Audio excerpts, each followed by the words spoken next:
वाजिनीवती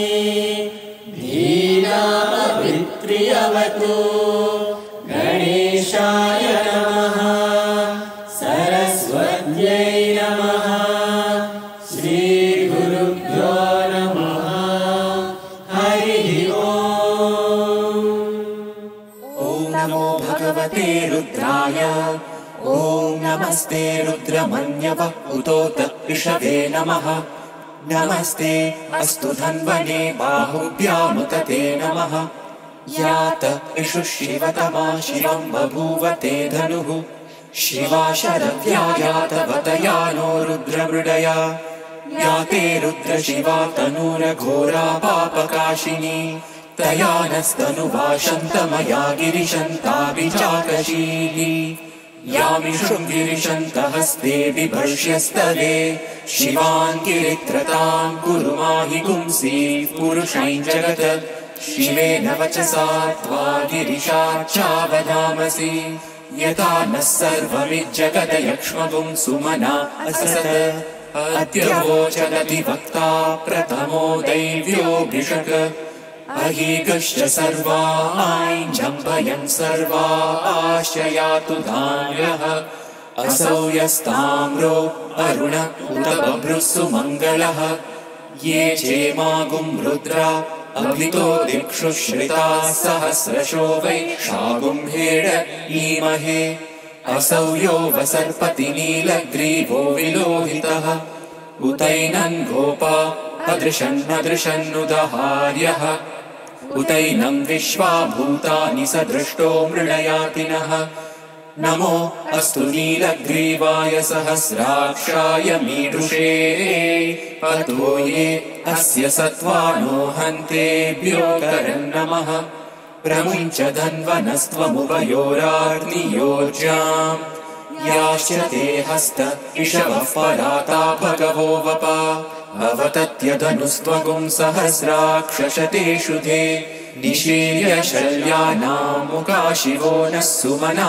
भव विजन्धनुः कपर्दिनो विशल्यो बाणवागुम् उत अनेशन्नस्येषव आभुरस्य निषङ्गतिः याते हेतिर्मीडुष्टमहस्ते बभूव ते धनुः तयास्मान् विश्वतस्त्वमयक्ष्मया परिभुज नमस्ते अस्वायुधायानातताय धृष्णवे उभाभ्यामुतते नमो बाहुभ्यां तव धन्वने परिते धन्वनो हेतिरस्मान् वृणक्तु विश्वतः अथो य इषुधिस्तवारे अस्मन्निदेहितम् नमस्ते अस्तु भगवन् विश्वेश्वराय महादेवाय त्रयम्बकाय त्रिपुरान्तकाय त्रिकाग्निकालाय कालाग्निरुद्राय नीलकण्ठाय मृत्युञ्जयाय सर्वेश्वराय सदाशिवाय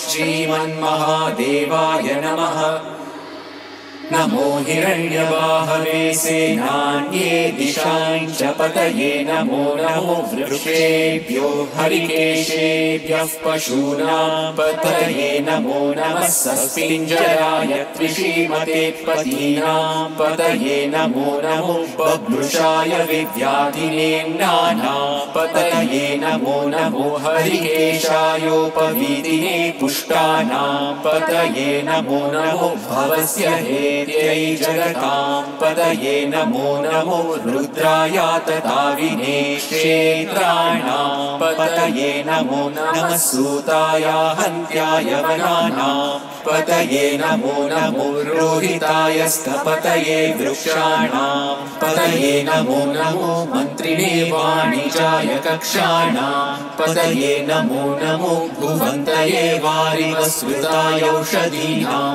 पतये नमो नमः उच्चैर्घोषाय क्रन्दयते पत्नीनां पतये नमो नमः कृत्स्नवीताय धावते सत्त्वनां पतये नमः नमः सहमानाय निर्व्याधिन आव्याधिनीनां पतये नमो नमः ककुभाय निषङ्गिणे सेनानां पतये नमो नमो निषङ्गिण इषुधिमते तस्कराणां पतये नमो नमो वञ्चते परिवञ्चते स्थायूनां पतये नमो नमो निचेरवे परिचरायारण्यानां पतये नमो नमः श्रिकाविभ्यो जिगागुंसभ्यो उष्णतां पतये नमो नमो सिमभ्यो नक्तञ्चलभ्यः प्रकृन्तानां पतये नमो नमः उष्णीषिणे गिरिचराय गुरुञ्चानां पतये नमो नमः शिशुमभ्यो धन्वाविभ्यश्च वो नमो नमः आतन्वानेभ्यः प्रतिददानेभ्यश्च वो नमो नमः आयच्छद्भ्यो विसृजभ्यश्च वो नमो नमोऽस्यभ्यो विद्यभ्यश्च वो नमो नमः आसीनेभ्यश्च यानेभ्यश्च वो नमो नमः स्वपद्भ्यो चाग्रभ्यश्च वो नमो नमस्तिष्ठद्भ्यो धावद्भ्यश्च वो नमो नमः सभाभ्यः सभापतिभ्यश्च वो नमो नमो अश्वेभ्यो श्वपतिभ्यश्च वो नमः नमः आव्याधिनीभ्यो विविद्यन्तेभ्यश्च वो नमो नमः उगणाभ्यस्त्रिगुंहतेभ्यश्च वो नमो नमो कृत्सेभ्यो कृत्सपतिभ्यश्च वो नमो नमो व्रातेभ्यो व्रातपतिभ्यश्च वो नमो नमो गणेभ्यो गणपतिभ्यश्च वो नमो नमो विरूपेभ्यो विश्वरूपेभ्यश्च वो नमो नमो महद्भ्यः क्षुल्लकेभ्यश्च वो नमो नमो रतिभ्यो रतेभ्यश्च वो नमो नमो रतेभ्यो रथपतिभ्यश्च वो नमो नमः सेनाभ्यः सेनानिभ्यश्च वो नमो नमः क्षत्रिभ्यः सङ्ग्रहीतृभ्यश्च वो नमो नमस्तक्षभ्यो रथकारेभ्यश्च वो नमो नमः कुलालेभ्यः कर्मारेभ्यश्च वो नमो नमः पुञ्जिष्टेभ्यो निषादेभ्यश्च वो नमो नमः इषुकृभ्यो धन्वकृभ्यश्च वो नमो नमो मृगयुभ्यश्वनेभ्यश्च वो नमो नमः श्वभ्यश्वपतिभ्यश्च वो नमः नमो भवाय च रुद्राय च नमः शर्वाय च पशुपतये च नमो नीलग्रीवाय च शितिकण्ठाय च नमः कपर्दिने च व्युक्तकेशाय च नमः सहस्राक्षाय च शतधन्वने च नमो गिरिशाय च शितिविष्टाय च नमो मीरुष्टमाय चेषुमते च नमो ह्रस्वाय च वामनाय च नमो बृहते च वर्षीयसे च नमो वृद्धाय च संवृद्वये च नमो अग्र्याय च प्रथमाय च नमः आशवे चाजिराय च नमः शीघ्रियाय च शीघ्राय च नमः ऊर्म्याय चावस्वन्याय च नमः स्रोतस्याय च द्वीप्याय च नमो ज्येष्ठाय च कनिष्ठाय च नमः पूर्वजाय चापरजाय च नमो मध्यमाय चापगल्भाय च नमो जघन्याय च बुद्धियाय च नमः सोऽभ्याय च प्रतिसर्याय च नमो याम्याय च क्षेम्याय च नमः उर्वर्याय च कल्याय च नमः श्लोक्याय चावसान्याय च नमो वन्याय च कक्ष्याय च नमः श्रवाय च प्रतिश्रवाय च नमः आशुषेणाय चाशुरताय च नमः शूराय चावभिन्धते च नमो वर्णिने च वरूतिने च नमो बिल्लिने च कवचिने च नमः श्रुताय च श्रुतसेनाय च नमो दुन्दुभ्याय चाहनन्याय च नमो धृष्णवे च प्रमृषाय च नमो धूताय च प्रहिताय च नमो निषङ्गिने चेषु धिमते च नमस्तीक्ष्णेशवे चायुधिने च नमः स्वायुधाय च सुधन्वने च नमः श्रुत्याय च पत्याय च नमः काट्याय च नीत्याय च नमः सूर्याय च सरस्याय च नमो नाद्याय च वैशन्ताय च नमः कूप्याय चावट्याय च नमो वर्ष्याय चावर्ष्याय च नमो मेध्याय च विद्युद्याय च नमः ईन्द्रियाय चातप्याय च नमो वाट्याय च रेश्मियाय च नमो वास्तव्याय च वास्तुपाय च ॐ हर हर हर हर ॐ नमः सोमाय च रुद्राय च नमः साम्राय चारुणाय च नमः शम्राय च पशुपतये च नमः उग्राय च भीमाय च नमो अग्रे वदाय च दूरे वदाय च नमो हन्त्रे च हनीयसे च नमो वृक्षेभ्यो हरिकेशेभ्यो नमस्काराय नमः शम्भवे च मयोभवे च नमः शङ्कराय च मयस्कराय च नमः शिवाय च शिवतराय च नमस्तीर्त्याय च पूर्व्याय च नमः पार्याय च पार्याय च नमः प्रतरणाय चोत्तरणाय च नमः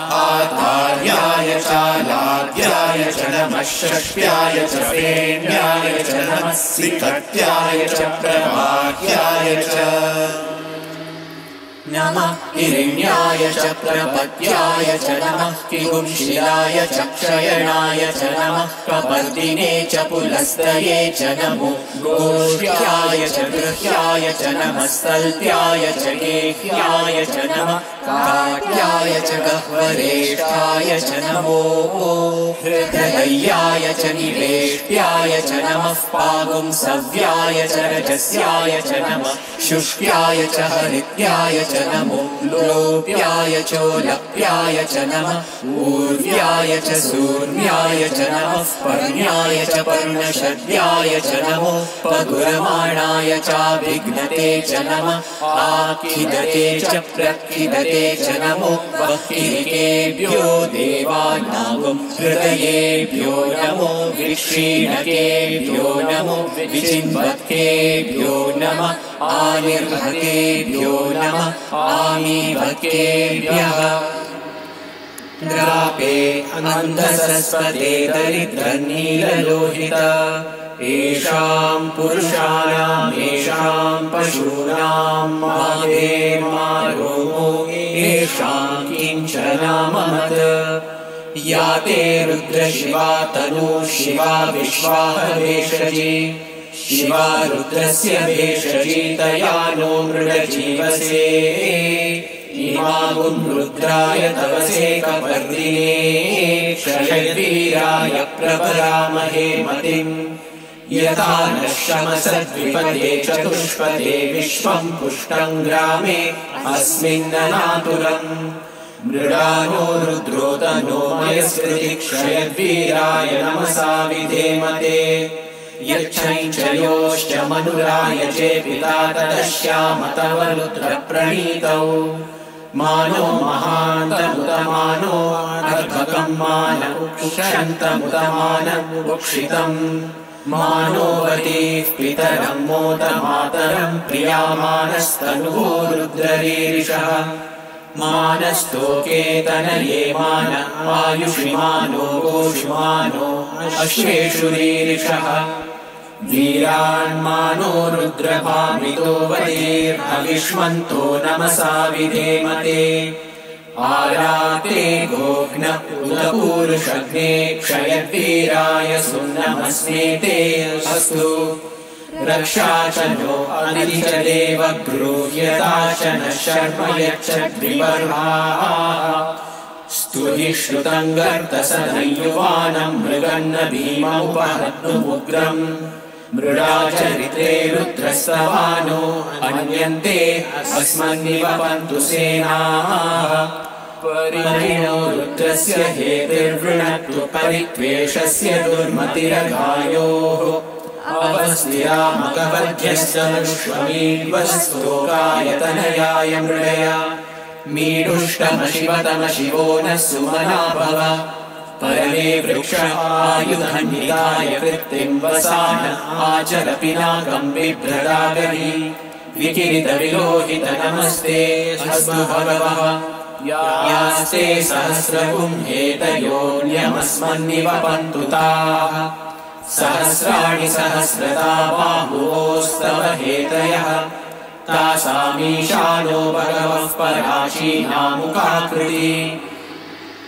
सहस्राणि सहस्रशो ये रुद्रा अधिभूम्याम् तेषागुं सहस्रयोजने वधन्वानि तन्मसि अस्मिन्महत्यर्णवेऽन्तरिक्षे भवा अधि नीलग्रीवाशितिकण्ठा शर्वा अधः क्षमाचराः नीलग्रीवाशितिकण्ठा दिवगुं रुद्रा उपश्रिताः ये वृक्षेषु सस्मिञ्जरा नीलग्रीवा विलोहिताः ये भूतानामधिपतयो विशिखासः कपर्दिनः ये अन्येषु विविद्यन्ति पात्रेषु पिबतो जनान् ये पतां पथिरक्षय ऐलवृतायव्युधः ये तीर्थानि प्रचरन्ति सृकावन्तो निषङ्गिणः य एतावन्तश्च भूयागुंसश्च दिशो रुद्रावितस्थिरे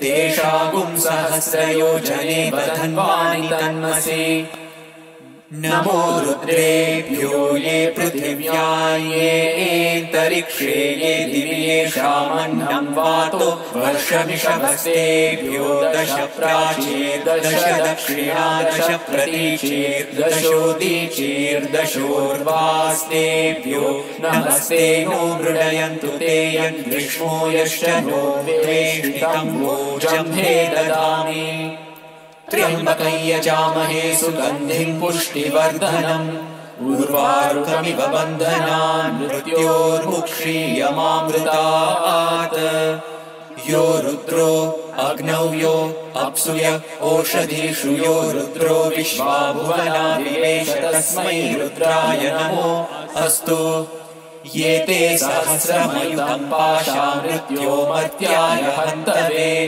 तान् यज्ञस्य मायया सर्वानवयजामहे मृत्यवे स्वाहा मृत्यवे स्वाहा प्राणानां ग्रन्थिरसि रुद्रो मा विशान्तकः तेनान्येनाप्यायस्व नमो रुद्राय विष्णवे मृत्युर्मे पाहि तमुष्टुहि यस्विषु सुधन्वायो विश्वस्य क्षयति भेषजस्य यक्ष्वामहेसौ मनसाय रुद्रन्नमोभिर्देवमसुरन्दुवस्य अयं मे हस्तो भगवानयं मे भगवत्तरः अयं मे विश्वदेशजोऽयं शिवाभिमर्शनः ॐ शान्ति शान्ति शान्तिः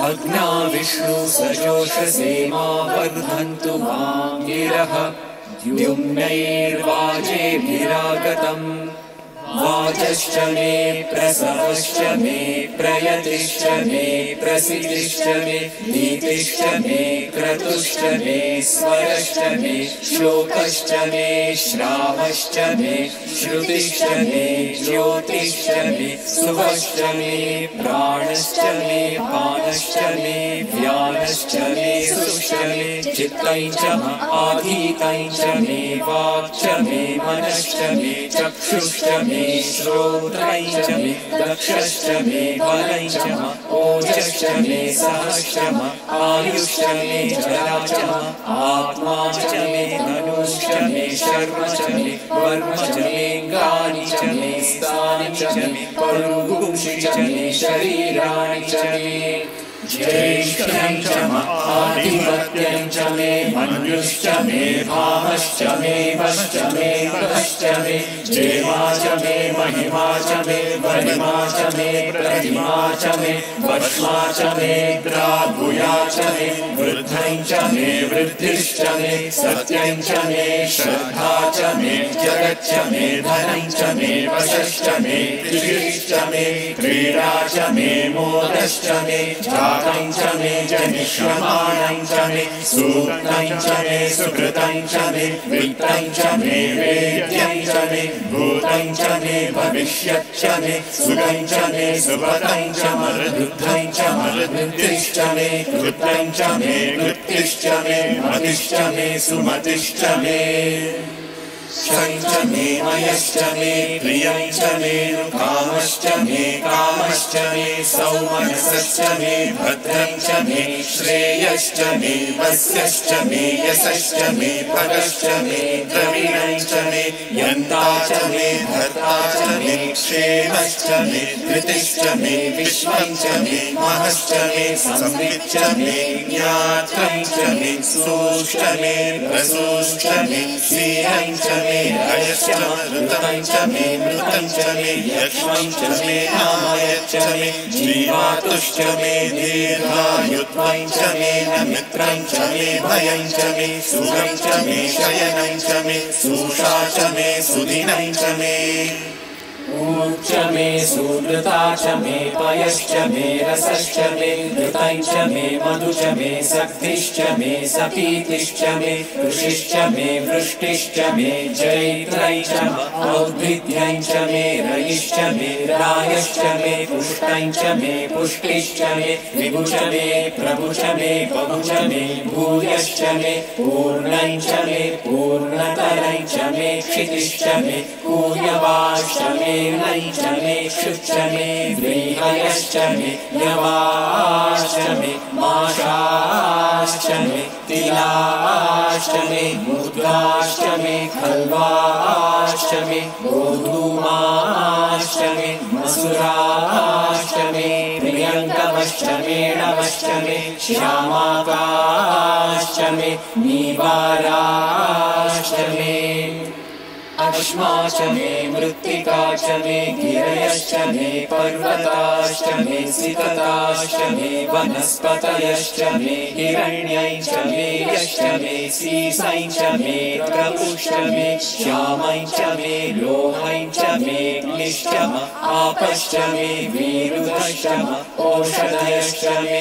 कृष्णपच्यं च मे पृष्ठपच्यं च मे ग्राम्याश्च मे पशव आरण्याश्च यज्ञेन कल्पन्ताम् वित्तं च मे वित्तिश्च मे भूतं च मे भूतिश्च मे वसु च मे वसतिश्च मे कर्म च मे शक्तिश्च मे अर्थश्च एमश्च इतिश्च मे गतिश्च मे अग्निश्च इन्द्रश्च मे सोमश्च इन्द्रश्च मे सविता च इन्द्रश्च मे सरस्वती च इन्द्रश्च मे पूषा च इन्द्रश्च मे बृहस्पतिश्च इन्द्रश्च मे मित्रश्च इन्द्रश्च मे वरुणश्च इन्द्रश्च मे त्वष्टा च इन्द्रश्च मे धाता च इन्द्रश्च मे विष्णुश्च इन्द्रश्च मे श्विनौ च इन्द्रश्च मे मरुतश्च इन्द्रश्च मे विश्वे च मे देवा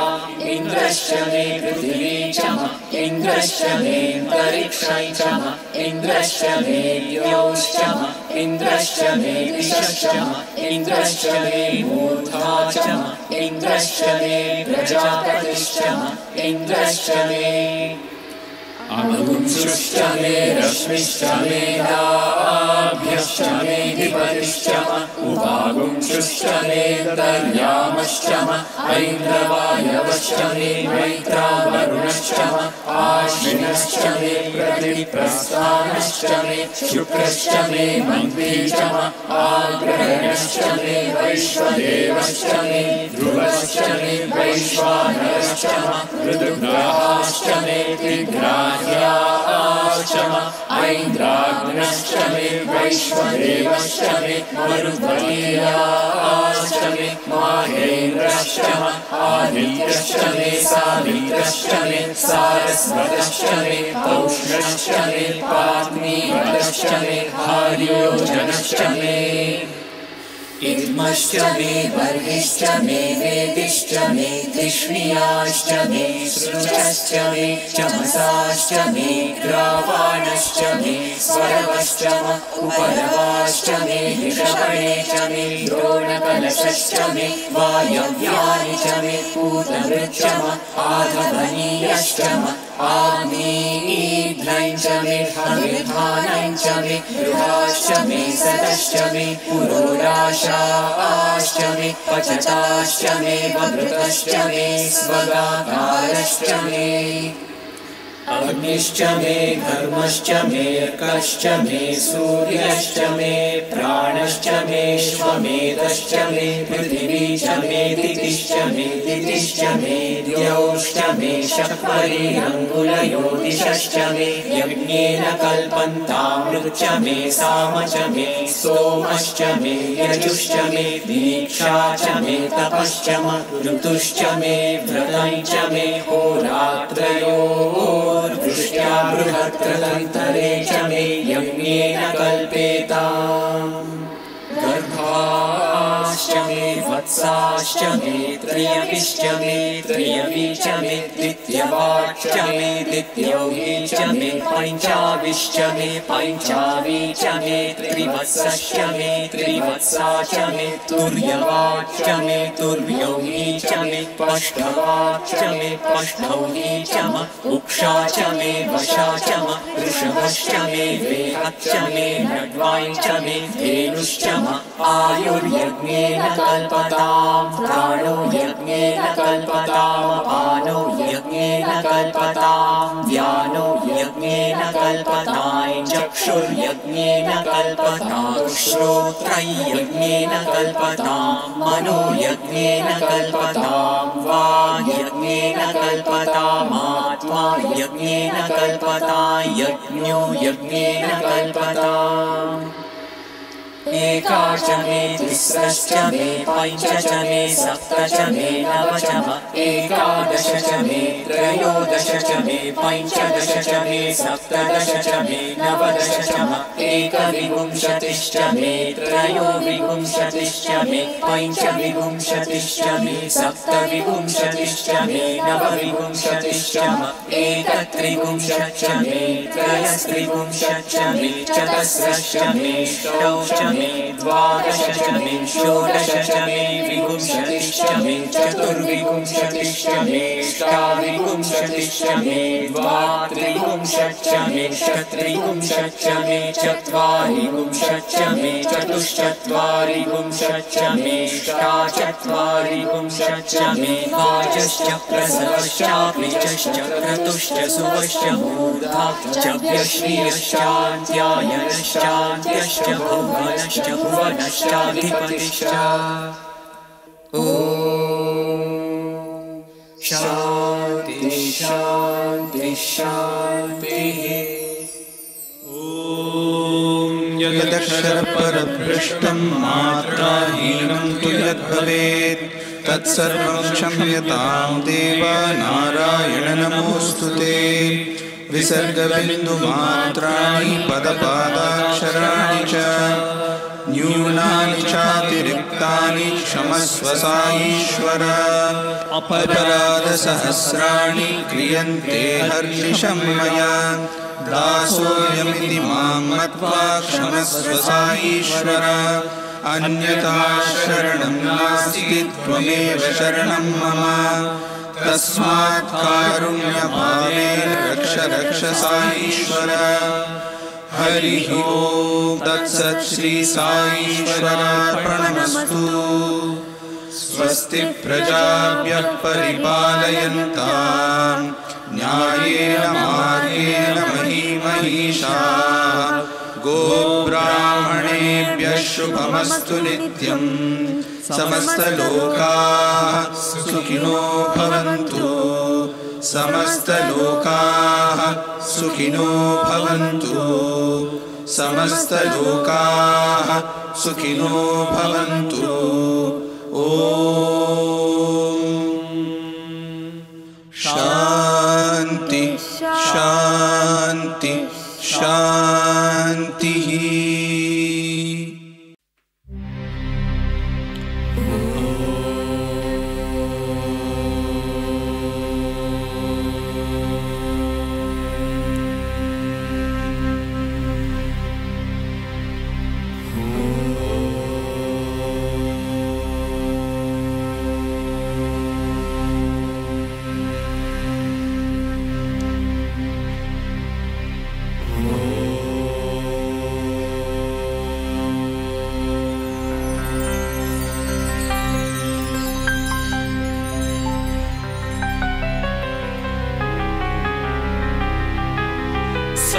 समस्तलोकशङ्करं निरस्तदैत्यकुञ्जरं प्रणेतरोदरं वरं वरे भवक्रमक्षरं कृपाकरं क्षमाकरं मुदाकरं यशस्करं मनस्करं नमस्कृतां नमस्करोमि भास्वरं महागणेश पञ्चरत्नमादरेण योऽन्वहं समाहितायुरष्टभूतिमाधिपतिसोचिरा गौरी गणेश विनायका गौरी गणेश विनायका गौरी गणेश विनायका गौरी गणेश विनायका गौरी गणेश विनायका गौरी गणेश विनायका गौरी गणेश विनायका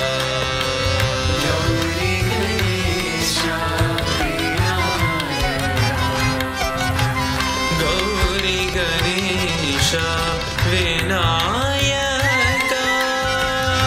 गौरी गणेश विनायका शुक्लाम्बरधर नाथ गजानन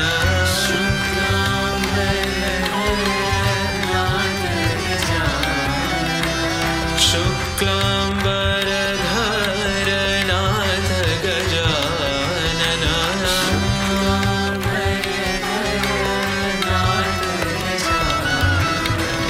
श्री गणराय विनायका श्री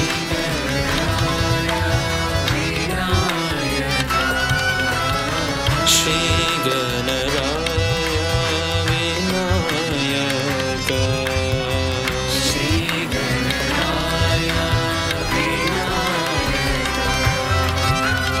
गजवदना जय गणपति वन्दन गजवदना जय गणपति वन्दन गजवदना जय गणपति वन्दन गजवदना जय गणपति वन्दन मङ्गलमूर्ति गजानन मङ्गलमूर्ति गजानन मङ्गलमूर्ति गजानन मङ्गलमूर्ति गजानन मङ्गलमूर्ति गजानन मङ्गलमूर्ति गजानन मङ्गलमूर्ति गजानन मङ्गलमूर्ति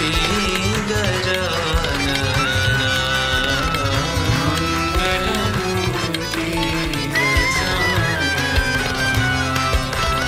गौरी गणेश विनायका गौरी गणेश विनायका गौरी गणेश विनायका गौरी गणेश विनायका गौरी गणेश विनायका गौरी गणेश विनायका शुक्ला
महागणपते नमोस्तुते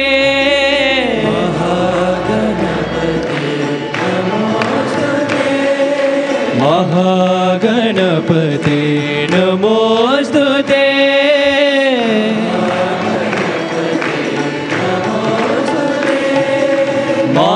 मातङ्गवदना नमोस्तुते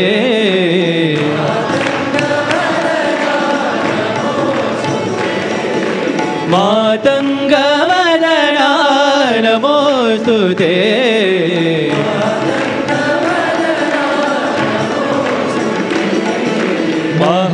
महागणपते नमोस्तुते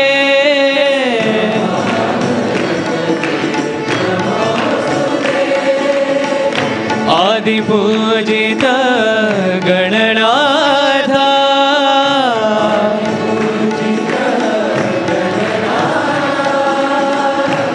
आदिपूजित गणनाथ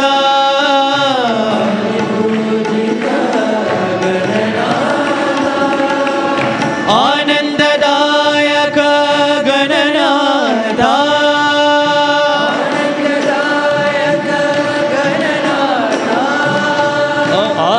आनन्ददायक गणनाथ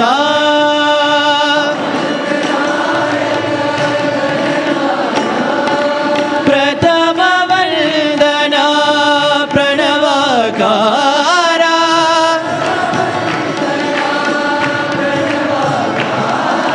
प्रथम वन्दना प्रणवकारा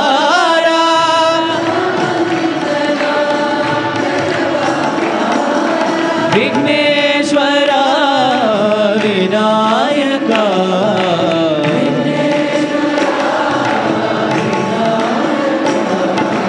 विघ्नेश्वर विनायक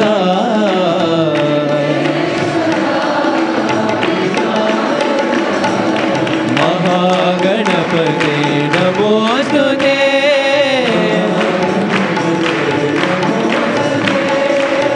मातङ्गवदना नमोस्तुते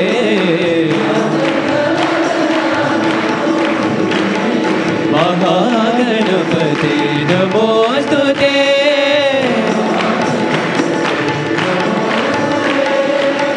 आदिपूजित गणनाथ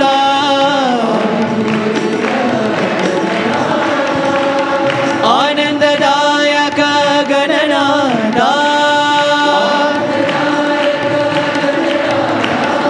प्रथम वन्दना प्रणवकारा विघ्नेश्वर विनायक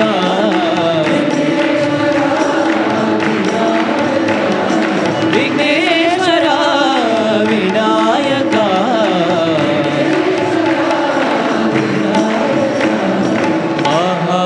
महागणपते नमोस्तुते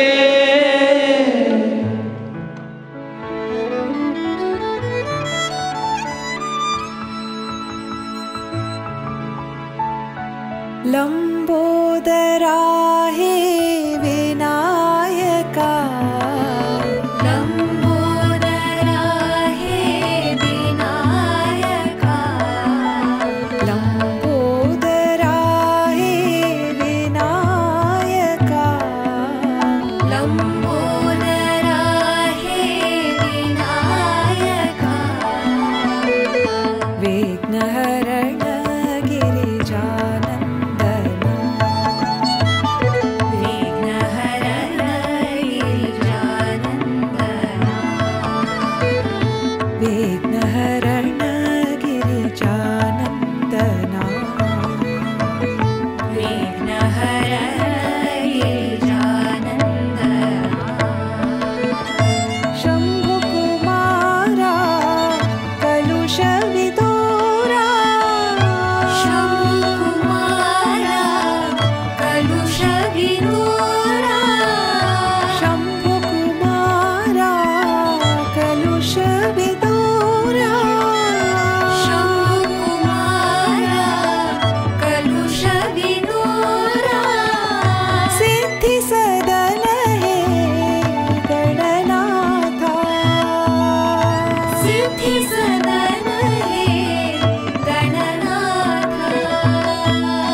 पशुपतितनया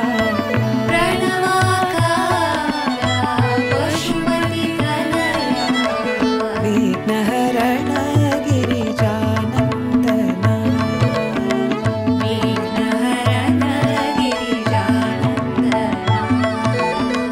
विघ्नहरण गिरिजानन्दना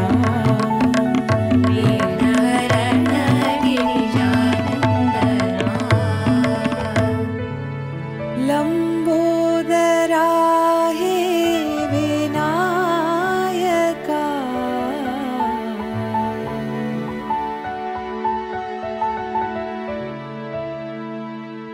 विघ्नेश्वरं भज विघ्नेश्वरं सद्गुरुनाथं गौरीसुतं विघ्नेश्वरं भज विघ्नेश्वरं सद्गुरुनाथं गौरीसुतं जय शिवनन्दन विघ्नेश्वरं प्रणवानन्दं देवीसुतं जय शिवनन्दन विघ्नेश्वरं प्रणवानन्दं देवीसुतं श्रीदेविनायक विघ्नेश्वरं विद्यानायक गौरीसुतं श्रीदेविनायक विघ्नेश्वरं विद्यानायक गौरीसुतं विघ्नेश्वरं भज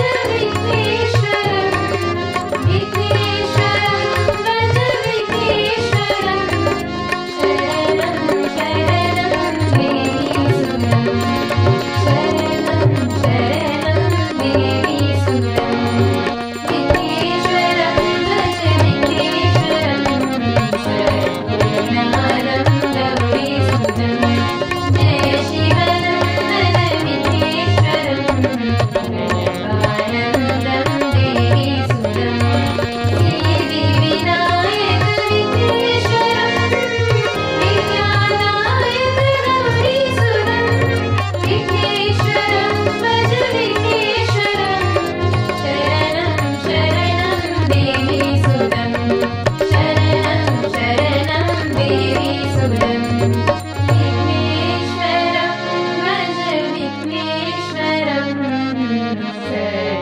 सद्गुरुनाथं गौरीसुतं गजवदना गणनादा गजवदना विनायका गजवदना गणनाथा गजवदना विनायका गजवदना गणनादा गजवदना विनायका गजवदना गणनाथा गजवदना विनायका सिद्धिविदाता शिवतनया सिद्धिविदाता शिवतनया सिद्धिविदाता शिवतनया सिद्धिविदाता शिवतनया बुद्धिप्रदायक गजानना बुद्धिप्रदायक गजानना बुद्धिप्रदायक गजानना बुद्धिप्रदायक गजानना पार्वतीनन्दन भवभयभञ्जन पार्वतीनन्दन भवभयभञ्जन पार्वतीनन्दन भवभयभञ्जन पार्वतीनन्दन भवभयभञ्जन युग युग वन्दित जय श्री गणेशा युग युग वन्दित जय श्री गणेशा युग युग वन्दित जय श्री गणेशा युग युग वन्दित जय श्री गणेश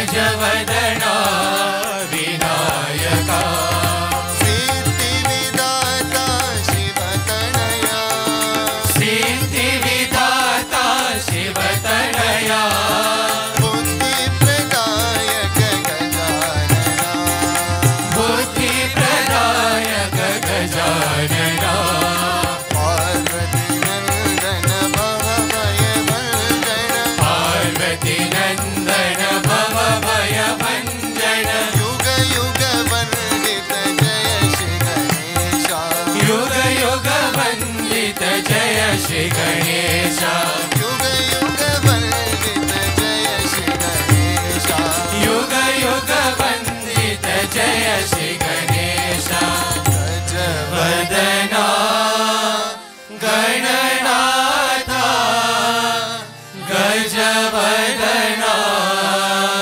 विनायका जय गणेश पाहि मां श्री गणेश रक्ष मां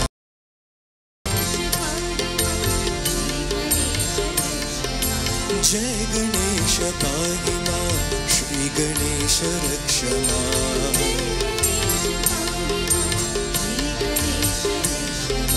जय गणेश जय गणेश जय गणेश रक्ष मां जय गणेश जय गणेश जय गणेश रक्ष मां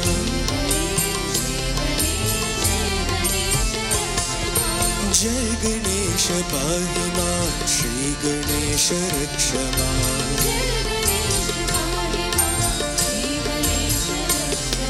लंबोदर गौरी सुत जय गणेश पाहि मां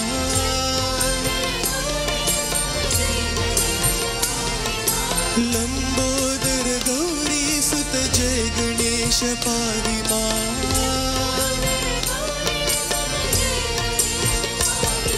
मंगलकर संकट हर जय गणेश रक्ष मां मंगलकर संकट हर जय गणेश रक्ष मां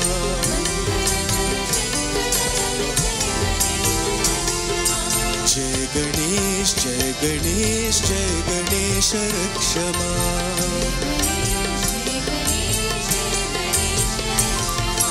जय गणेश जय गणेश जय गणेश रक्ष मां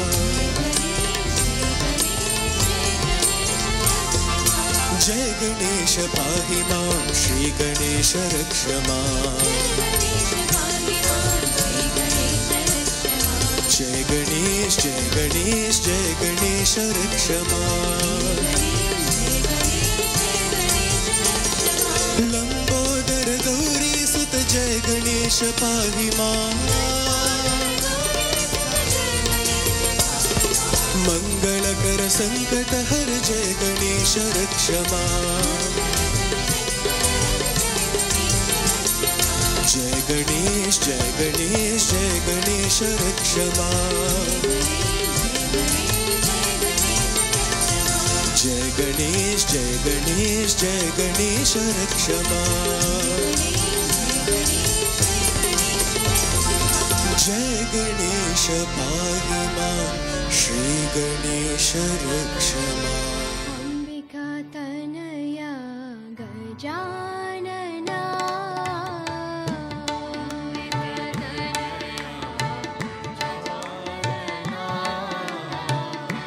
अंबिका तनया गजानना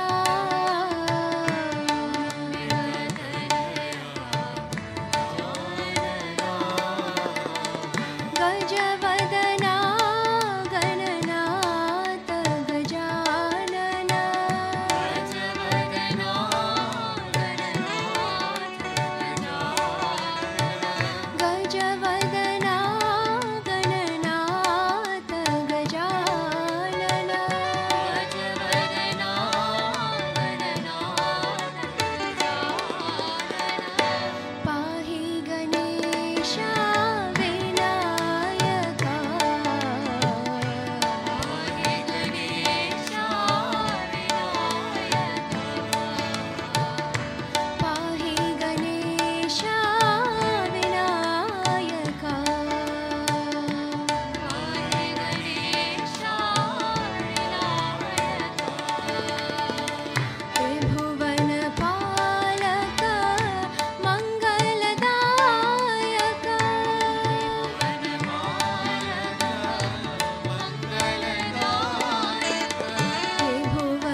गजानना जय जय जय जय गणपति देवा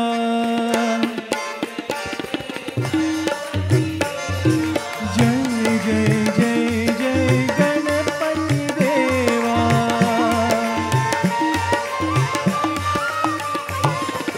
जय जय जय जय गणपति देवा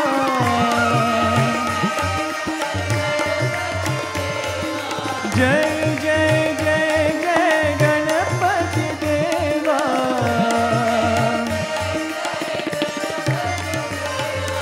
जय जय जय जय गणपति देवा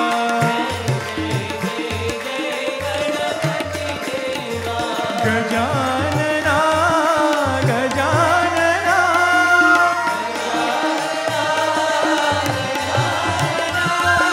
गजानना गजानना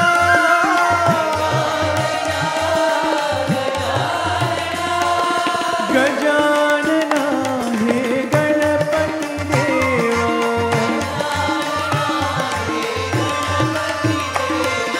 गजानना हे गणपति देवा जय जय जय जय गणपति देवा जय जय जय जय गणपति देवा जय जय जय जय गणपति देवा गजानना गजानना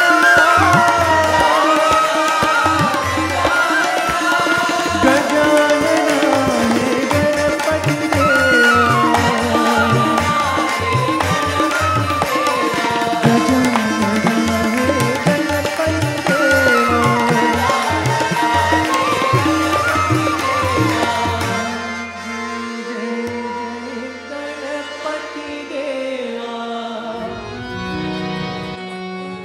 गजानना गजानना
जय जय गजानना गणनाथ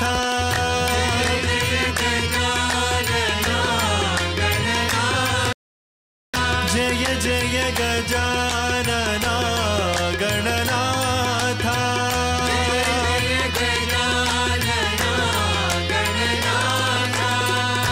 गौरी नंदन हे गणनाथ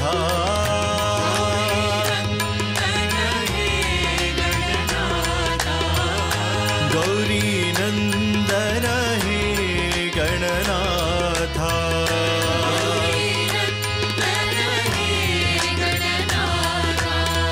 जय जय गजानना गणनाथ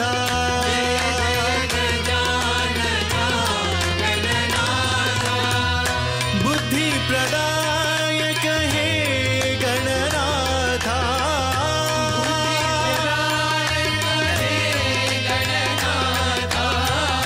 बुद्धि प्रदायक हे गणनाथ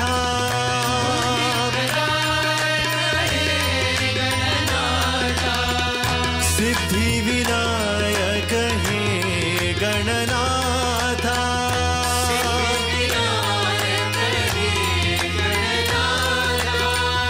सिद्धि विनायक हे गणनाथ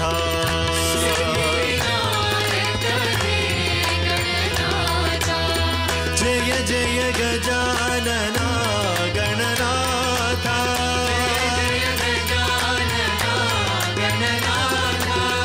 गौरी नंदन हे गणनाथ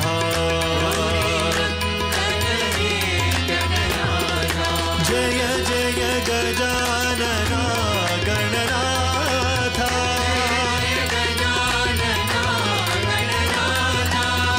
बुद्धि प्रदायक हे गणनाथ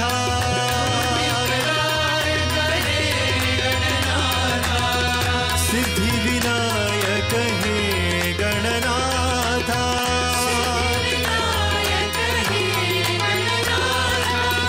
सिद्धि विनायक हे गणनाथ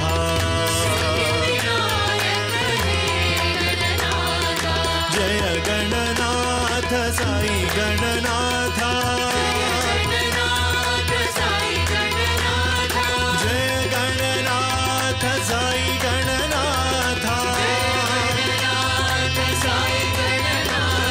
जय गणनाथ साई गणनाथ जय गणनाथ साई गणनाथ जय गणनाथ साई गणनाथ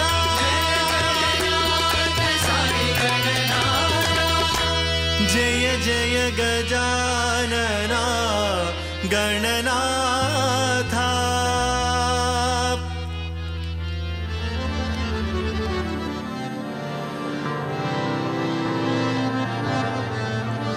लंबोदरा गणनाथ गजानन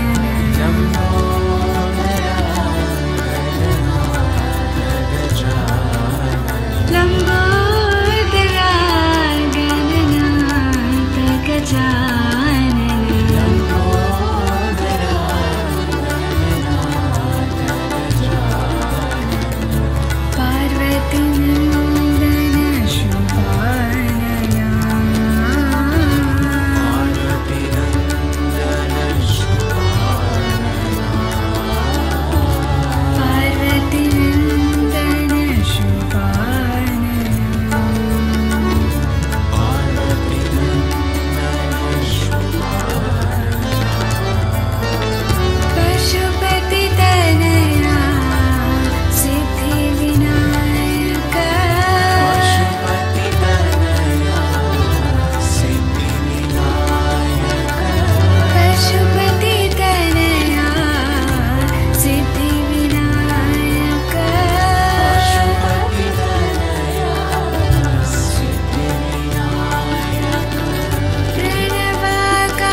शिवनन्दन शुभाननम्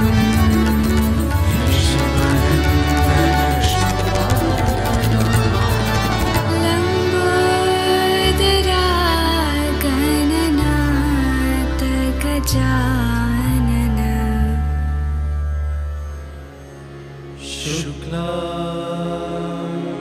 शुक्लाम्बरधरं विष्णुं शशिवर्णं चतुर्भुजम्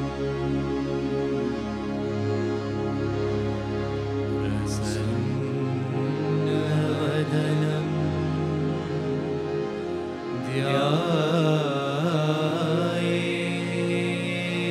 ध्यायेत्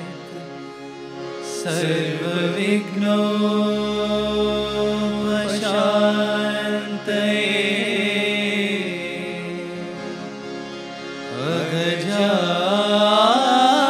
अगजानन पद्मार्कम्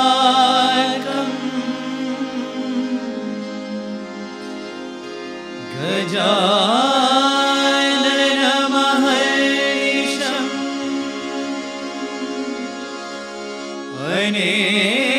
अनेकदन्तं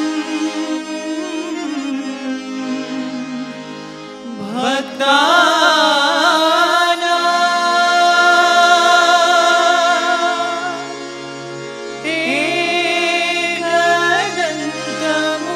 एकदन्तमुपास्महे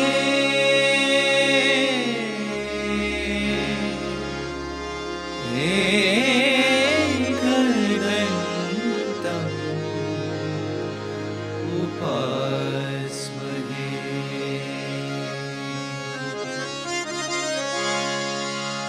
पाहि गजानन दीनामना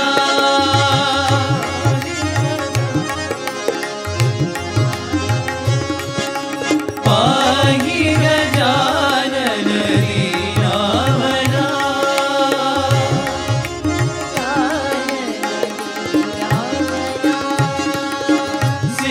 सिन्धुरवदना श्रितजनपालना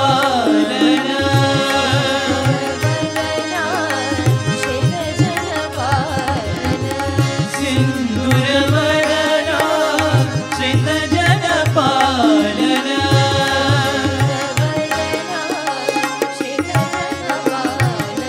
पाहि गजानन दीनामना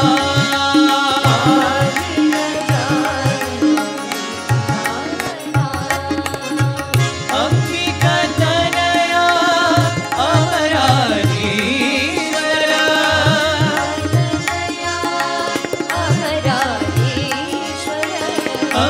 अम्बिकातनया अमराधीश्वरा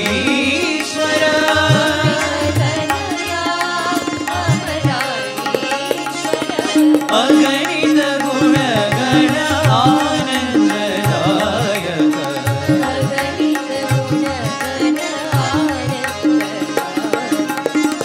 अगणित गुणगण आनन्ददायक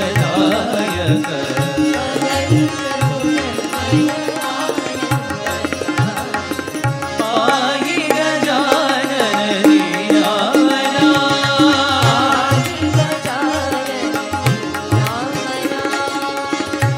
सिन्धुरवदना श्रितजनपालना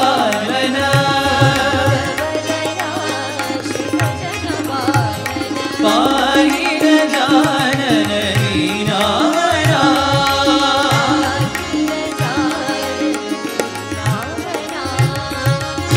अम्बिकातनया अमराधीश्वरा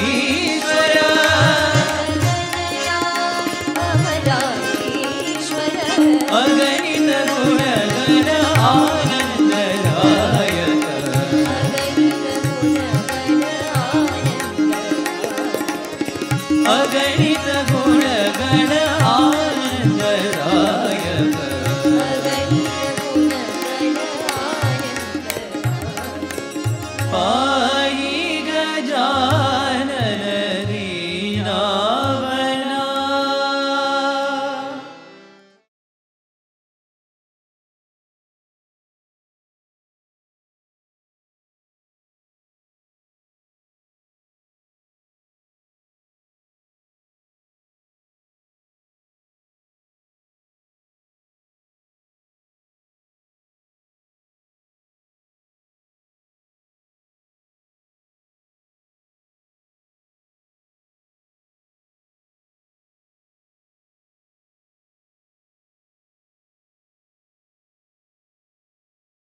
असतो मा सद्गमय तमसो मा ज्योतिर्गमय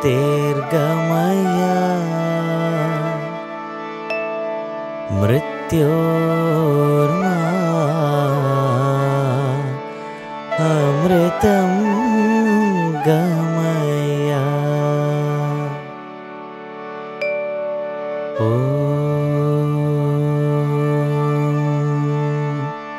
शान्ति शान्ति शान्तिः। And brother, thank you so much for the opportunity. I'm Tishan Naika from South Africa. I've been a part of the Sai organization. I've come to know Swami from a very young age, possibly from birth, 2 or 3. My parents don't actually know how to put a finger on a pinpoint on the point when Swami came into their lives. But my mom always says that I was, I'd say, a catalyst for their involvement in the organization or getting close to Swami. I was very ill as a child, underwent some operations and actually ended up having to be resuscitated at 2 years old.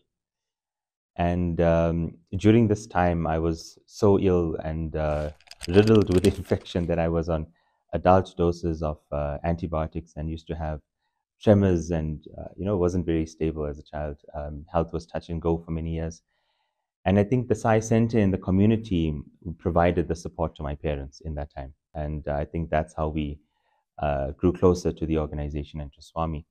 But the organization fitted in with our family's values very well because my mom came from a Hindu background and my dad came from a Christian background. And I think Swami's teachings and values kind of brought them closer together in terms of their values and beliefs, and just brought the family into this new kind of dimension of reconciling all different religions and beliefs into one beautiful segment that was, the way going forward in terms of our relationship with Swami.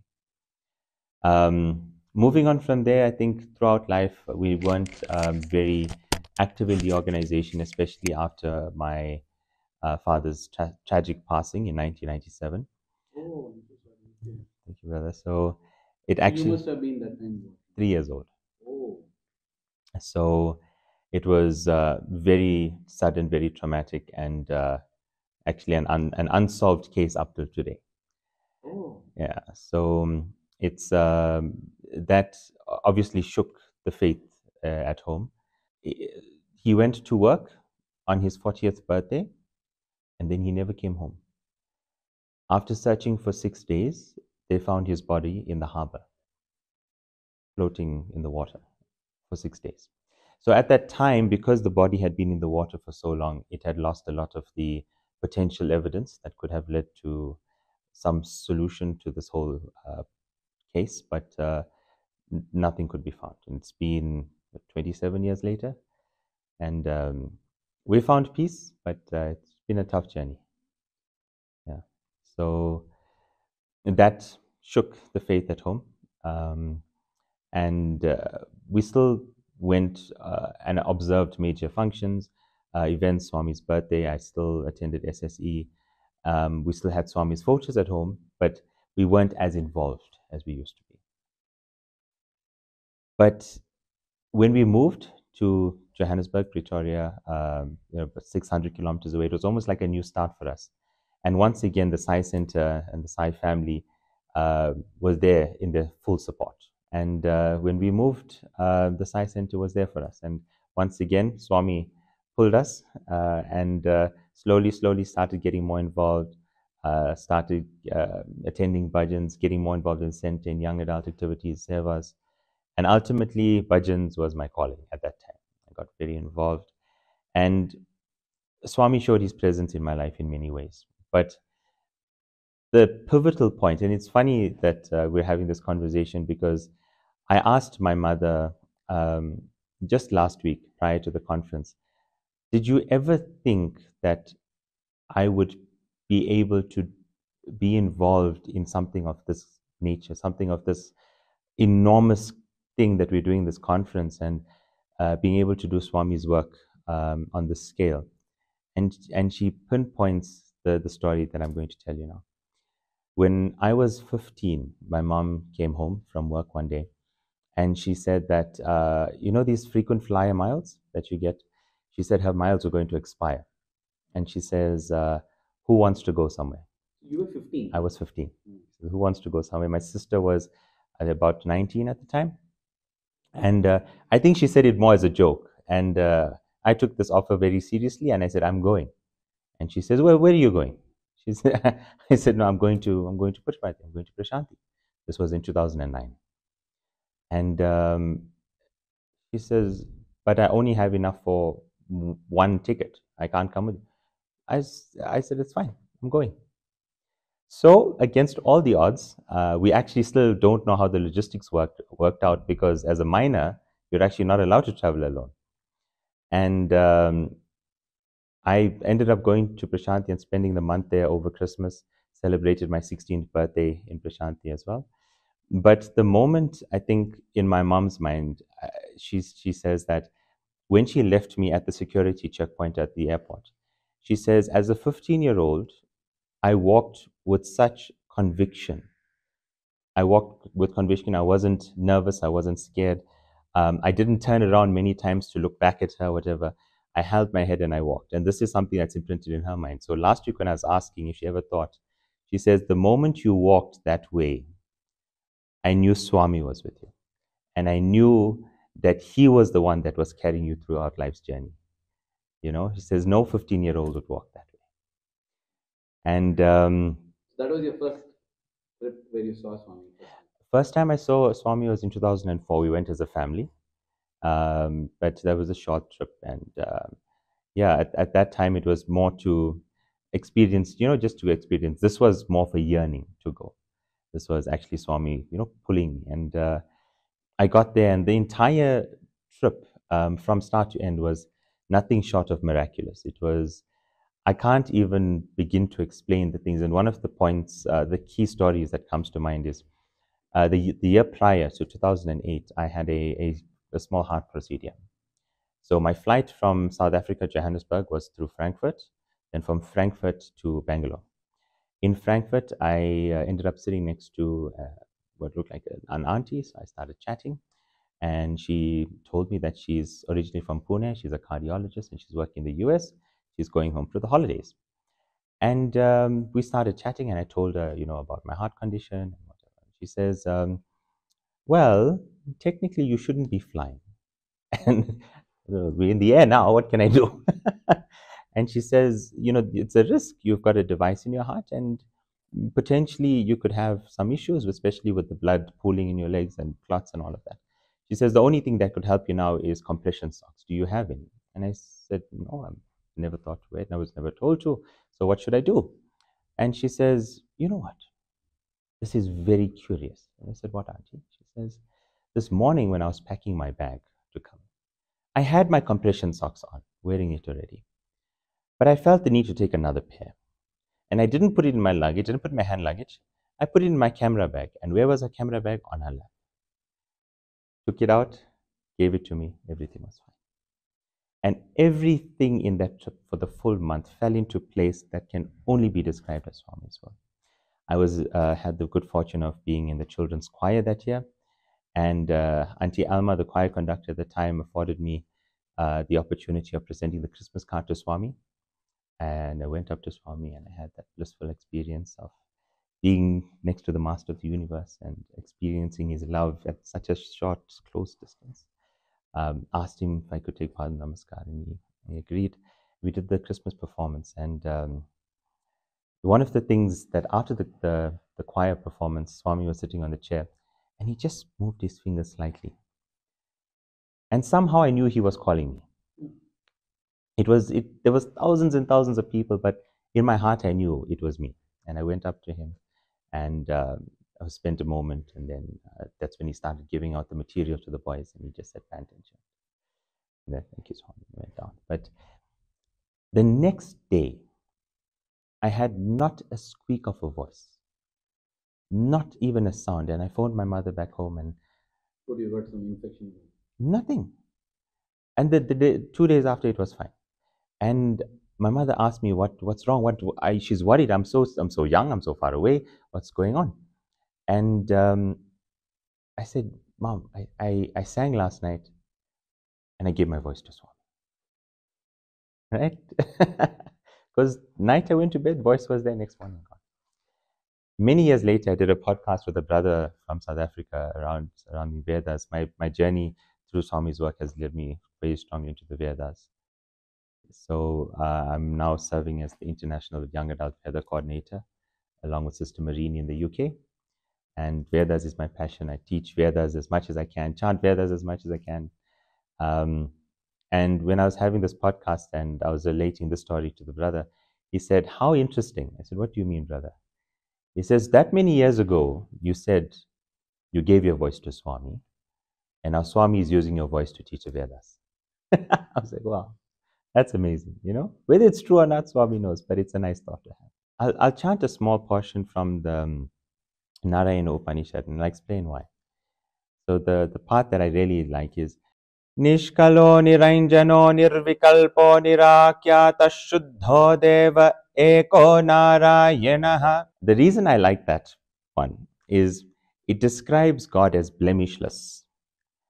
Crude translation in English, but for me that word blemishless solidifies in my mind that there are no mistakes. And whenever I'm feeling down, things are not working out, Swami, why is this happening? That word blemishless comes to mind. It tells me that Swami makes no mistakes, nothing happens by accident. There is a reason for this. There is a reason that I'm experiencing this, the reason I'm going through this. And that phrase, blemishless, quite nicely encapsulates that in my life. And it's been a beautiful journey and something that I've enjoyed. And Swami's roped me in ways that I never imagined, to do things I never thought I could ever do. I think, you know, even if I look at the passing of my dad, right? It's obviously a tough pill to swallow, especially as a family, and you know, having to struggle through it. But a couple of years ago, my mom and I are having a conversation about it, and she says, "But what if he was here? How would life be?" And I actually took a moment and I said, "But why? Why should we even think that way? Our life is good. It is the way Swami wants us. Who knows? Maybe we wouldn't be as close to Swami. Life would be different. We would be somewhere else. We'd be doing other things. The road that we have gone down through with all the experiences has led us to where we are today, which is a good place in our lives. We are happy, we're content, we share a lot with each other, we share a lot with the people around us, and we share Swami's love. And I'm grateful for the experiences that have made me the person I am today and made me the person that can do Swami's work in the way I am. Swami, when I was studying, and I think when I needed his assurances more, when I didn't have, I would say, as much trust and faith in his will and his plan, he used to show himself often in my dreams, often patting my head in his lap when I was going through rough exams or something. But once or twice, there was just amazing experiences. I remember when I was in university, I was staying at one of my friends' places. We were studying late into the night, and we were writing an exam the next morning.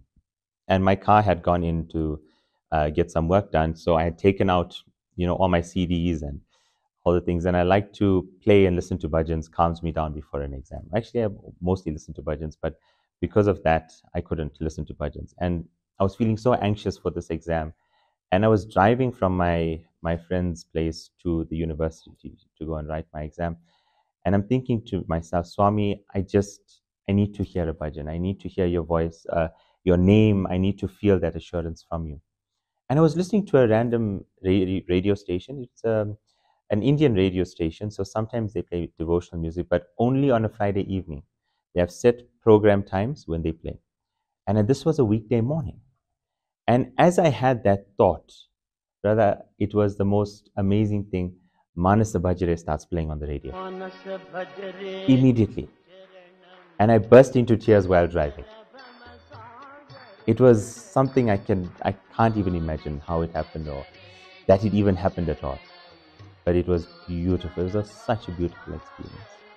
So when I was in the children's choir, heading back home, eventually got to the airport and coincidentally was on the same flight as Auntie Alma, flying back to Frankfurt, via Frankfurt back to Johannesburg.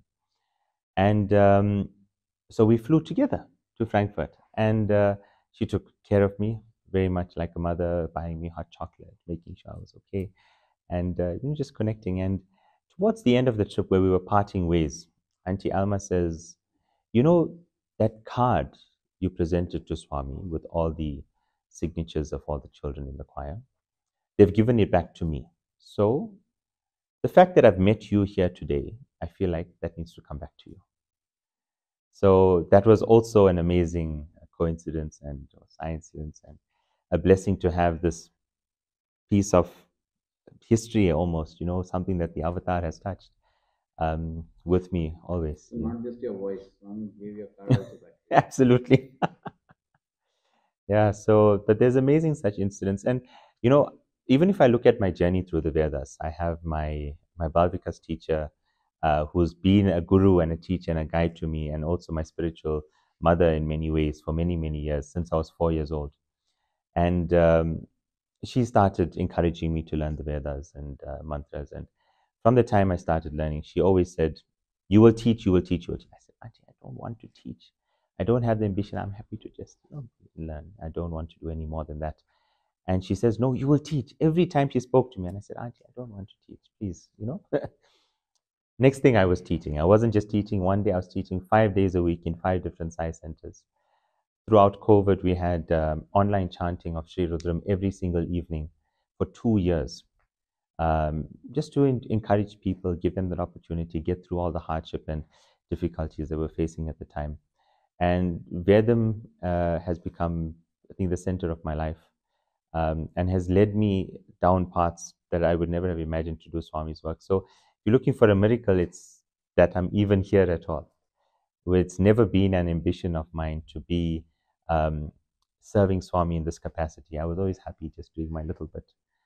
But Swami had bigger plans, and that for me is a miracle. Even in my personal life, in my career and things, the way Swami has worked a plan. One of the things was when I was in university, I had to do vocational work. And I walked into this place that one of the uncles from the Sai Center was working at.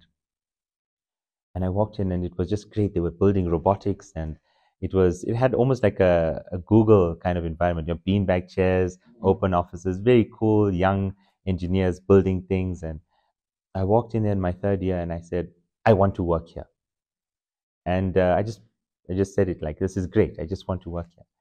And 4 years after I graduated, I ended up working there. Exactly the same company, same department, same people.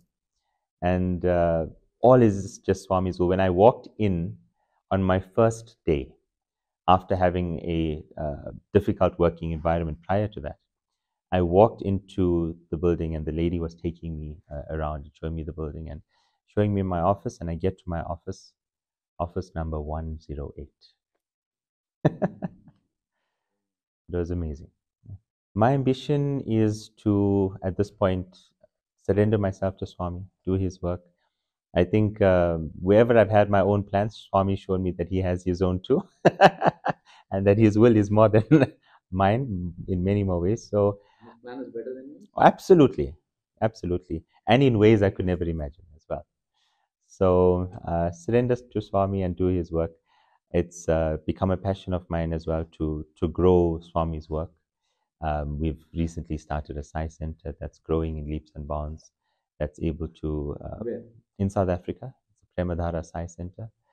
And it's become a hub of young adults as well. It's one of the few centers that I know of that's growing in young adult participation. And it's got a very strong, vibrant energy and allows us to do a lot of work because of the energy and drive for Swami.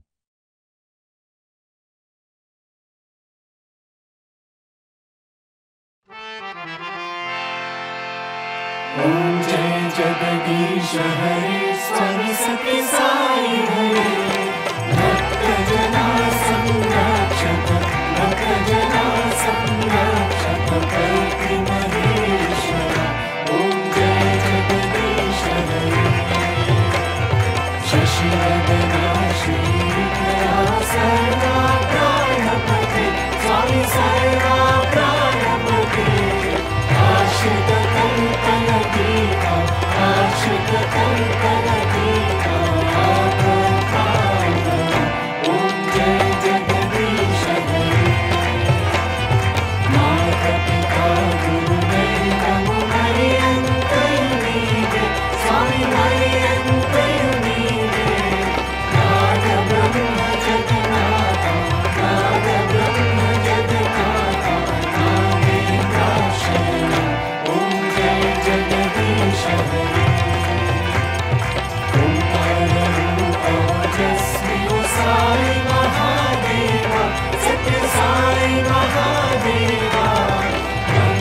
जय बोलो भगवान श्री सत्य साई बाबा जी की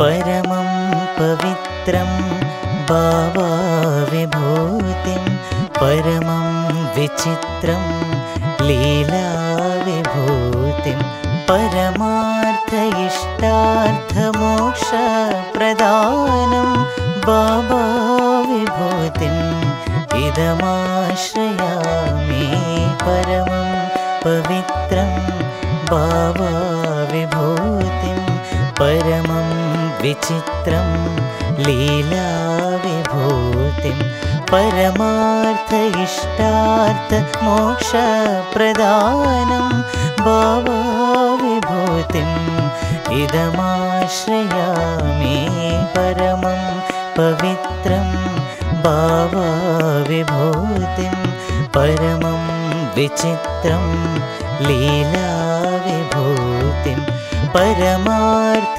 इष्टार्थमोक्षप्रदानं बाबा विभूतिम् इदमाश्रयामि बाबा विभूतिम् इदमाश्रयामि साई बाबा विभूतिम् इदमाश्रयामि ॐ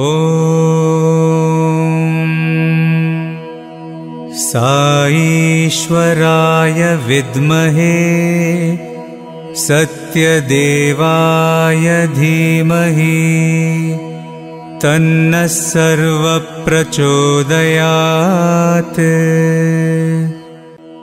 ॐ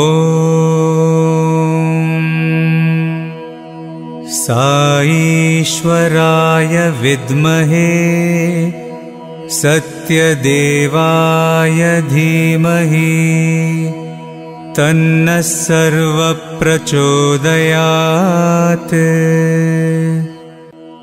ॐ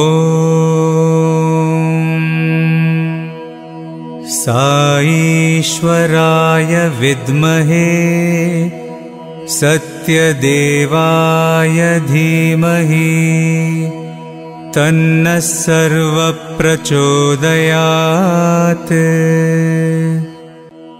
ॐ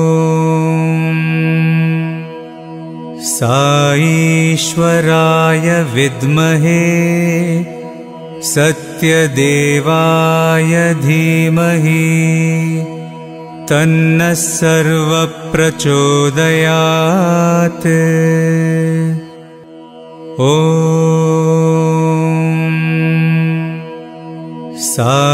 साईश्वराय विद्महे सत्यदेवाय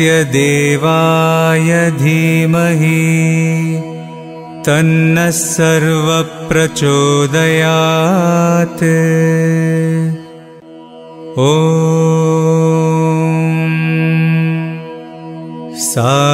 साईश्वराय विद्महे सत्यदेवाय धीमहि तन्नः सर्वप्रचोदयात्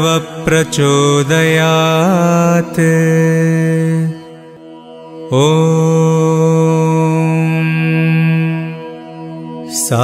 साईश्वराय विद्महे सत्यदेवाय धीमहि तन्नः सर्वप्रचोदयात्